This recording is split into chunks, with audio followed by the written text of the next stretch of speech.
Chapter 6, in which Anton gets himself in trouble.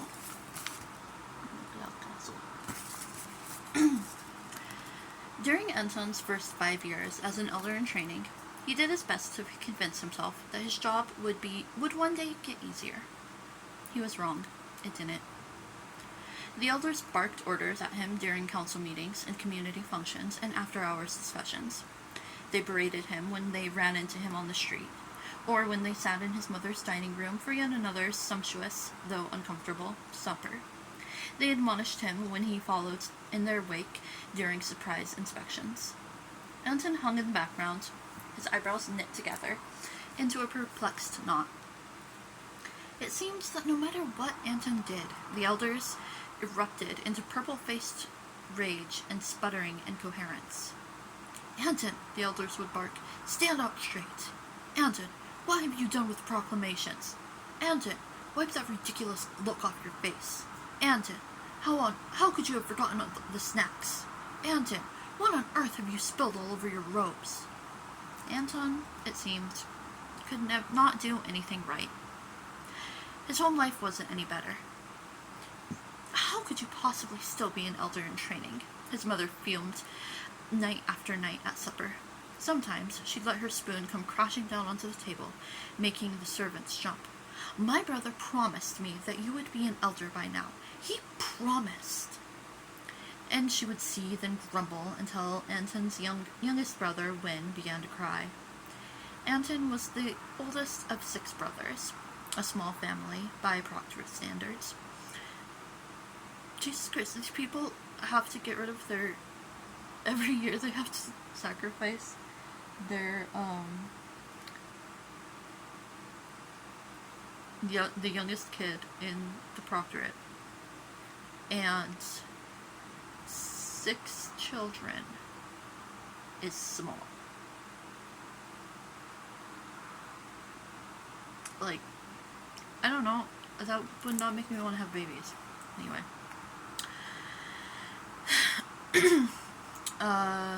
And ever since his father died, his mother wanted nothing else but to make sure that each of her sons achieved the very best that the Proctorate had to offer. Because didn't she, after all, deserve the very best when it came to sons? "Uncle tells me that things take time, Mother," Anton said quietly. He pulled his toddler brother onto his lap and began rocking until the child calmed. He pulled a wooden toy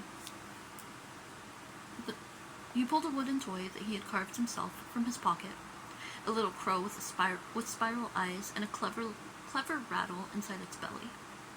The boy was delighted and instantly shoved it into his mouth. "Your uncle can boil his head," she fumed. "We deserve that honor.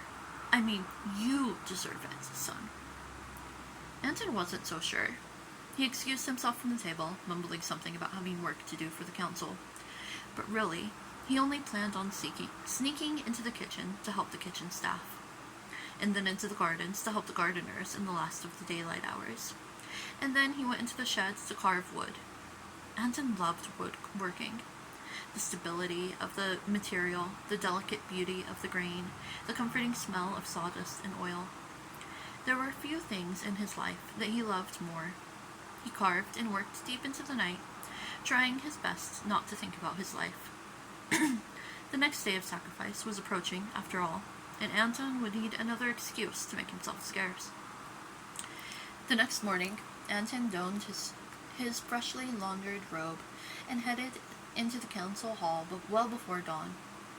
Every day, his first task of the morning was to read through the citizen complaints and requests that had been scrawled with bits of chalk on a large slate wall, and deem which ones were worth attention and which should simply be washed and erased. "But what if they're all important, Uncle?"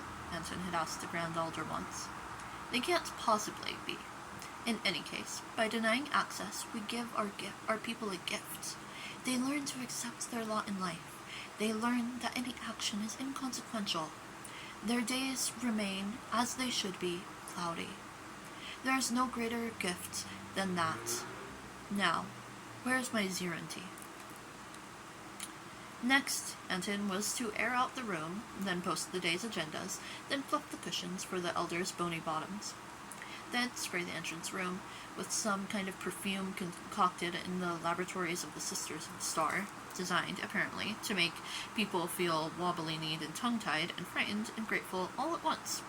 And then he was to stand in the room as the servants arrived, and giving each one an imperious expression as they entered the building, before hanging up his robes and in the closet and going to school. But what if I don't know how to make an imperious expression, Uncle? The boy asked again and again. Practice, nephew. Continue to practice. Anton walked slowly towards the schoolhouse, enjoying the temporary glimmers of sun overhead. It would be cloudy in an hour. It was always cloudy in the proctorate. Fog clung to the city walls and cobbled streets like tenacious moths. Not many people were out and about that early in the morning. Pity, thought Anton. They are missing the sunlight. He lifted his face and felt that momentary rush of hope and promise. I agree, Apollo was awesome. He let his eyes drift toward the tower, its black, devilishly complicated stonework mimicking the whirls of galaxies and the trajectories of stars, its small round windows winking outward like eyes. That mother, the one who went mad, was still in there, locked up. The mad woman, the one who went mad, was still in there. Oh, sorry. Locked up, the mad woman. For 5 years now, she had convalesced in confinement, but she still had not healed. In Anton's mind, he could see that wild face, those black eyes, that birthmark on her forehead, livid and red, the way she kicked and climbed and shrieked and fought. He couldn't forget it, and he couldn't forgive himself. Anton shut his eyes tight and tried to force the image away. Why must this go on? His heart continued to ache. There must be another way. As usual, he was the first one to arrive at school. Even the teacher wasn't there. He sat on the stoop and took out his journal. He was done with his schoolwork, not that it mattered. His teacher insisted on calling him Elder Anton in a breathy, fawning voice, even though he wasn't an elder yet, and gave him top marks no matter what kind of work he did. He could likely turn in blank pages and still get top marks. Anton still worked hard in spite of that. His teacher, he knew, was just hoping for special treatment later. In his journal, he had several sketches of a project of his own design.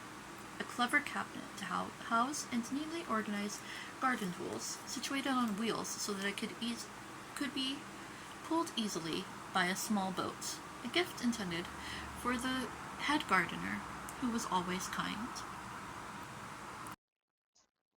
A shadow fell across his work. Nephew, the grand elder said. Anton's head went up like a shot. Uncle, he said, scrambling to his feet, accidentally dropping his papers, scattering them across the ground. He hurriedly gathered them back up into his arms. Grand Elder Garland rolled his eyes. Come, nephew, the grand elder said, with a swish of his robes, motioning for the boy to follow him. You and I must talk. But what about school? There is no need to be in school in the first place. The purpose of the structure is to house and amuse those who have no futures until they are old enough to benefit from to work for the benefit of the populace. People of your stature have tutors, and why you have refused such basic things is beyond comprehension.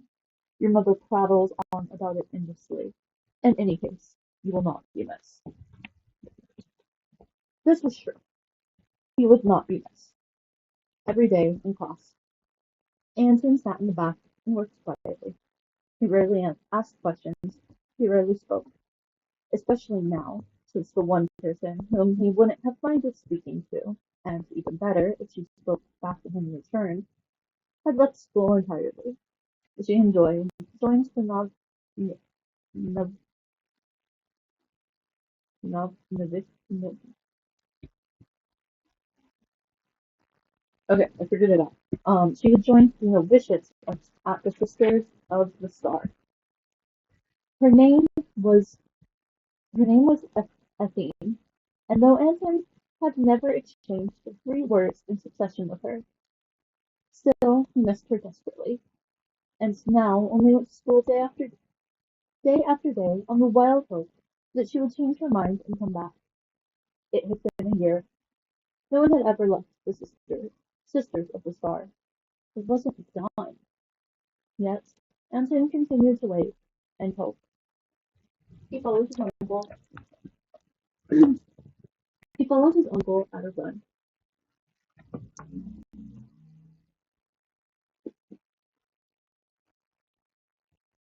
Oh, okay, sorry, Jesus.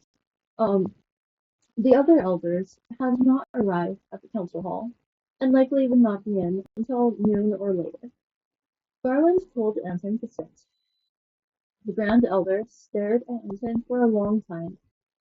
Anton couldn't get the tower out of his mind, or the mad woman, or the baby left in the forest, whimpering piteously as they walked away. Oh, how that mother screamed, and oh, how she fought, and oh, what have we become? It pierced Anton every day, a great needle in his soul. Nephew, the Grand Elder said at last. He folded his hands and brought them to his mouth. He sighed deeply. Anton realized that his uncle's face was pale. The day of sacrifice approaches. I know no, he did not call his uncle Anton. Sorry, making pie. Um, I don't know, Uncle, Anton said. His voice was thin. 5 days, he sighed. He waits for no one. You were not there last year. You were not standing with the elders. An infection in your foot, as I recall. Anton tilted his gaze to the ground. Yes, Uncle, I had a fever too, and it resolved itself the next day. God be praised, he said weakly. It was a miracle. And the year before, said Garland. It was pneumonia, was it? Anton nodded. He knew where this was going. And before that, a fire in the shed. Is that right? But then no one was injured, and there you were, all by yourself, fighting the fire. Everyone else was along the route, Anton said. No shirkers, so I was alone. Indeed, Grand Elder Garland gave Anton a narrowed look. Young man, he said, who on earth do you think you were fooling? A silence fell between them. Anton remembered the little black curls framing those wide black eyes. He remembered the sounds the baby made when they left her in the forest. He remembered the thud of the tower doors when they locked the mad woman aside. He shivered. Uncle, Anton began, but Garland waved him off. Listen, nephew. It was against my better judgment to offer you this position. I did so not because of the insistent leaving of my sister, but because of the great love I had and have for your dear father. May he rest easily. His great love for his father, not for Garland's own sister. Okay. He wanted to make sure your path was assured before he passed away, and I could not deny him. And having you here, the hard lines of Garland's face softened a bit, has been an antidote to my own sadness, and I appreciate it. You are a good boy, Anton. Your father would be proud. Anton found himself relaxing, but only for a moment. With a broad sweep of his robes, the Grand Elder rose to his feet. But, he said, his voice reverberating strangely in the small room, my affection for you only goes so far. There was, in his voice, a brittle edge. His eyes were wide, strained, even a bit wet. Is my uncle worried about me? Anson wondered. Surely not. Young man, his uncle continued, this cannot go on. The other elders are muttering. They, he paused. His voice caught in his throat. His cheeks were flushed. They aren't happy. My protection over you extends far, my dear boy, but it is not infinite.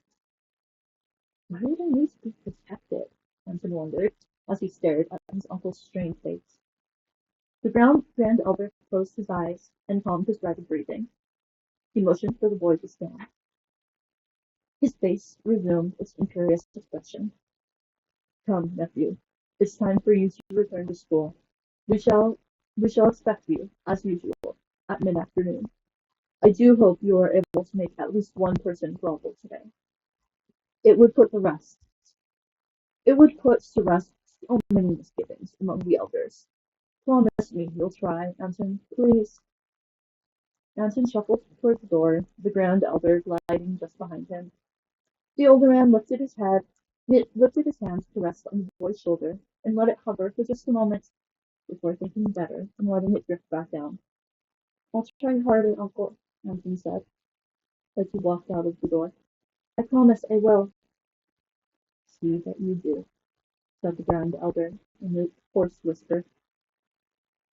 5 days later, as the robes swept through the town towards the cursed house, Anton was home, sick to his stomach, vomiting his lunch, or so he said. The other elders grumbled during the entire procession. They grumbled as they retrieved the child from its quiet parents. They grumbled as they hurried back toward the sycamore grove. The boy will have to be dealt with, the elders muttered, and each one knew exactly what that meant. Oh, Anson, my boy, oh, Anson, my boy, Darwin thought as they walked, and rolled of worry curling around his heart, cinching into a hard, tight knot. What have you done, foolish child? What have you done?